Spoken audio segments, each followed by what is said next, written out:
Hi అండి. Early morning గ్లోరీతో start అయితే చాలా చాలా బాగుంటుంది. అసలు ఎంత అందంగా ఉన్నాయి ఈ ఫ్లవర్స్.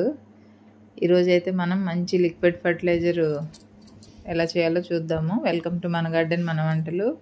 ఇదైతే బియ్యం కడిగిన వాటర్లో నేను కిచెన్ కంపోస్ట్ చేసి 1 డే మొత్తం వదిలేసి నెక్స్ట్ డే ఇట్లా వడపోసాను అనమాట. దీంట్లో ఇప్పుడైతే నేను ఎన్పికే మిక్స్ అంటే నువ్వుల చెక్క, పల్లి చెక్క, ఇంకా ఆవ చెక్క, ఇవి 3 పౌడరు, అలానే వేప పొడి కూడా వేసాను అనమాట. వేసి 2 days ఫర్మెంట్ చేశాను.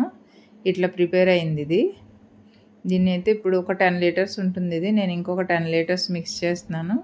ఇంకా ఎక్కువ కూడా కలుపుకోవచ్చు, ఎందుకంటే చిన్న చిన్న పార్ట్స్లో వేయడానికి ఇంకొక 10 లీటర్స్ ఎక్కువ కలుపుకోవచ్చు. నేనైతే ఒక 25 లీటర్స్ వరకు మిక్స్ చేశాను మొత్తం. దీన్ని ఫస్ట్ ఇప్పుడు మడిలో ఫ్రూట్ ప్లాంట్స్ ఉన్నాయి, అలానే బీర, సొర ఇవన్నీ క్రాప్ స్టార్ట్ అయినాయి ఆల్రెడీ. సొర అయితే ఇప్పుడే పిందెలు పడినాయి అనమాట.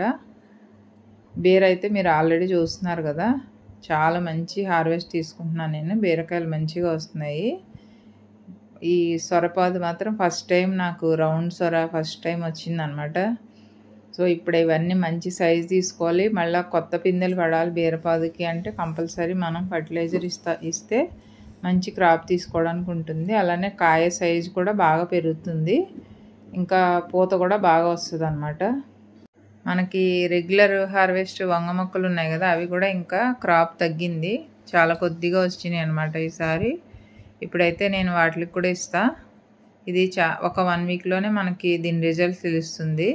ఎవరైనా కొత్తగా గార్డెనింగ్ స్టార్ట్ చేసిన వాళ్ళు ఉంటే తప్పకుండా ఈ టిప్ ఫాలో అవ్వండి, మీకు మంచి యూజ్ఫుల్ అవుతుంది. వీడియో నచ్చితే లైక్ చేయండి, షేర్ చేయండి, సబ్స్క్రైబ్ చేయండి. Thank you.